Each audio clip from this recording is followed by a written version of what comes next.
Hey there, welcome back to Rick's Woodworks. Here another quick update. I'm still just unclamping this. I put a bunch of clamps. I want to make sure that this thing's as straight as possible.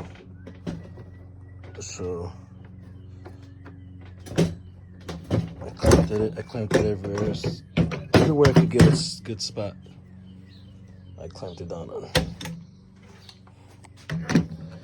Got a couple more of this one and 2 more on that side, the pipe clamps, and then we should be good. We'll take a better look at this and hopefully everything worked out the way I planned it. Thanks for watching. If you haven't yet, please hit the subscribe button for more. Bye-bye.